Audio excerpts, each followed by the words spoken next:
So, welcome everyone. Also, for those of you that are watching the recording, this is our 5 minute talk, and our expert today, she's going to talk about why sharing your story matters. She's a founder and storyteller, and in 2025, we're making business decisions with our hearts and minds, and we want companies and brands to connect with us and feel understood.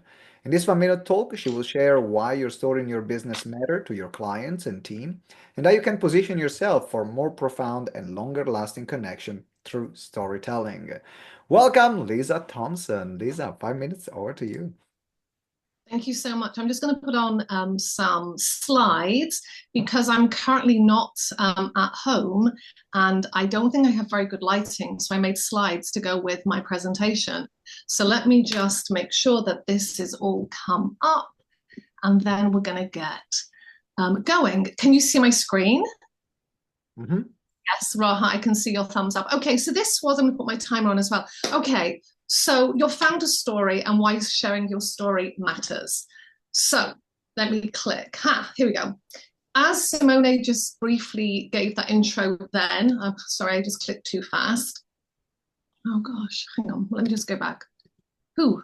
In 2025, making business decisions with our hearts and minds more so than ever before, given what's going on in the world right now. So, in this 5 minute talk, I'm going to talk about why sharing your story in business matters and how you can position yourself for more profound and longer lasting connections. And we just talked about this in our little breakout room, which is perfect. So, I'm Lisa Thompson. I'm the founder of Your Career Space and Career Story Nights, and I help professionals craft, showcase, and share their career stories. The concept came to me after a pivotal point in my life where a head injury changed how I experienced stories. So both concepts that I have in my business were created from the need to share my career story. While recovering from a head injury, I couldn't engage in the usual way that we do. I couldn't be on my phone, I couldn't be on a screen, I couldn't read, I couldn't really write. All I could do was listen. And we just talked about this with Libby, how important listening is. And I later, once I had tapped into this listening part of my brain, because where I had injured my brain was the part that we process stories.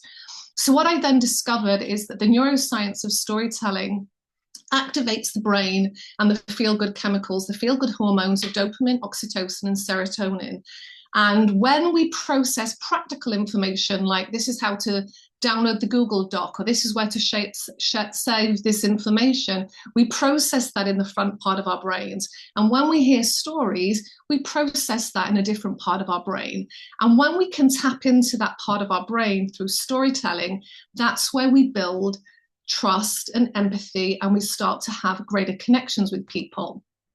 So it brings me to this concept of thinking about why do we root for a character or a protagonist in a story or a film, a movie, or a book?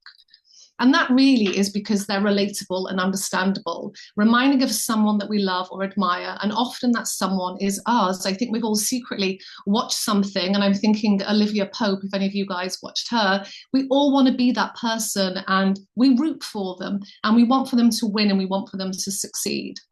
And so why do founders need to tell their stories? Well, we all know that people don't products, but they buy into people. Our founders' stories builds emotional connection and differentiation. And if we think about brands like Apple and Spanx, and particularly Spanx with Sarah Blakely, who is always sharing her founder story on LinkedIn, their founder story is such a big part of their business success. And then your business journey, why you started it, the struggles, the breakthrough moments, makes you memorable and makes you connectable as well to people. And then, so I go into this very quick talk here of how to share your story. And there's one book that I love, and this book by Christopher Booker, and it talks about the 7 basic plots, that every story from basically the Bible to where we are today have these 7 basic themes of different types of stories. And I'm not going to go into all of them now.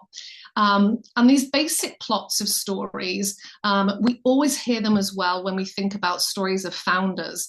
And so on this page here, this slide that I've got up here, my story is pretty much a quest. and it also is a rebirth. And I think that lots of people that are founders can also recognize themselves in this type of story structure as well.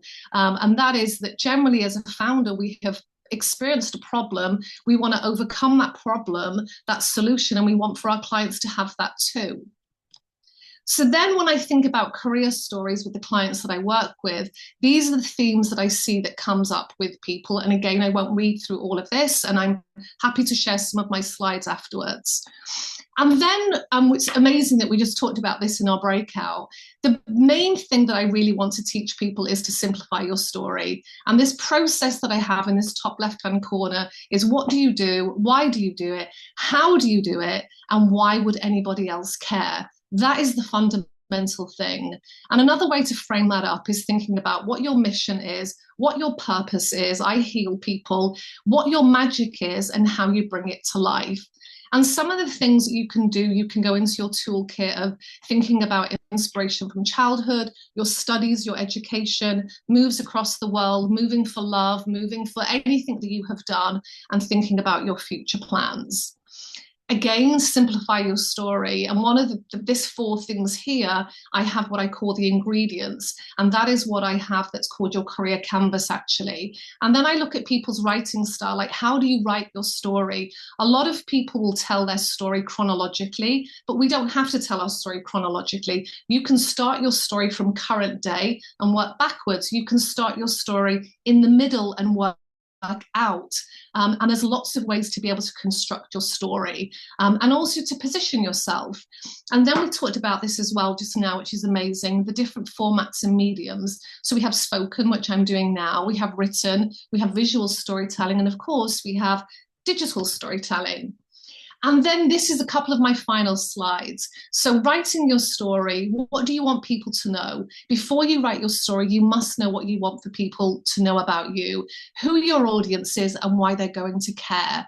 And then the second step in this is creating a framework and a process that relates to you and deciding how that will come to life. So a quick pitch, Raha. My name is, and I help guide lead, naming the problem. By doing this, it solves. And my goal is, because I want for every person to be healed, because I want for every person to feel great, because I want for everybody to be empowered in their life, and a call to action. So career storytelling is a powerful medium that communicates your unique value, expertise, and purpose to authentically connect with your audience. And it's really about that authenticity. So in a world filled with noise, be the founder whose story cuts through and truly connects.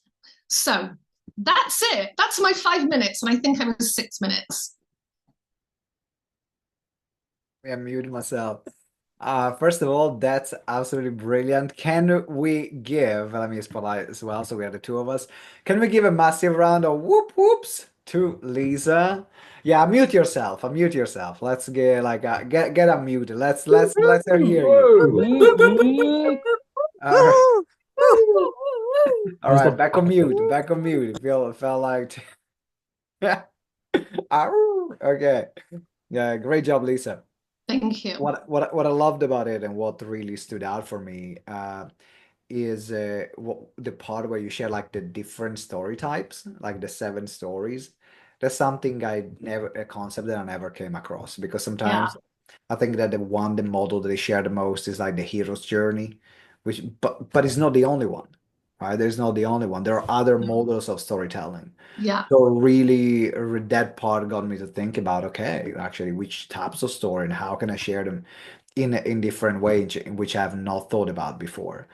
So what I would love everyone to do right now is to type in the chat what was something that Lisa shared in her presentation that really stood out for you, or something that made you think or made you reflect, or an action point that you have.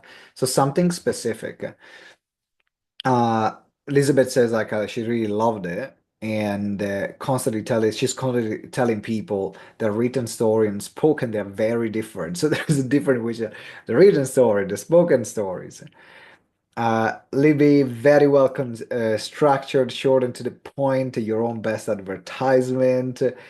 Michelle, thinking about what I want people to know about me before I craft this story. That's a really important part. What do I want people to know? What I want people to remember? The types of story that I'm on a quest. Paz, I can see you using that. Like you're on a consistent quest. So if anyone knows Paz, I think the quest story is brilliant for you. I'm in a rush to put content out there to always include a personal story or experience in the content. That's a great reminder for Kathy. Selena, simplify your story, the different types of story from Steve. So a lot of lessons here. This is also an opportunity for you, Lisa, to share with everyone how can GTeX members support you? What are you focusing on right now, and how can GTeX members support you? So over to you, Lisa. I think, yeah, there you go. I'm on mute. Let me do that again. So how you can help me is thank you so much for the feedback. And that was a super like around the world in 80 days in 1 minute or six. So how you can help me is I've been in my business for just a little over a year. You can help me share my story. Based on joining GTeX, I am in the process of rewriting my service and my offering, and I will be going live with all of that very soon. You could invite me onto your podcast. You could invite me to help you write a newsletter. I could go live with you on LinkedIn, and you can connect and amplify my mission where it is appropriate in your community, and we can partner. That's how you can help me. I would love that. Thank you. All right, that's brilliant. So, Lisa, can you please put your either LinkedIn profile or the best way to contact you in the chat? And what I would love everyone else to do right now, I'm gonna give you a moment to while Lisa is putting her contacts in the chat. You go. Okay, that's brilliant. You already have a QR code. Very well prepared. Love that. So everyone that wants to support Lisa or even like even have a chat with her, I scan that QR code and connect with her. Because one of the reasons why we also do this spotlights, this member spotlight, is for members to have a chance through their work to show their work in action. And so now you might be thinking, oh, I know someone that needs help with storytelling, or oh, I love to interview Lisa for my podcast. Oh, I love Lisa to write a piece of content on storytelling for my audience. Oh, there might be a partnership here. So anyone here that wants to continue exploring the conversation, particularly to support Lisa, scan the QR code, do it now, and connect with her and send her a message. My invitation is to do it now because these are one of these things that you'll say to yourself, yes, I'll do it, and then something else will come in, we'll jump off the call, and then you forget it. So get it done now. And yeah, congratulations. Great job, Lisa. Really loved your presentation. Thank you so much. All right, you are welcome.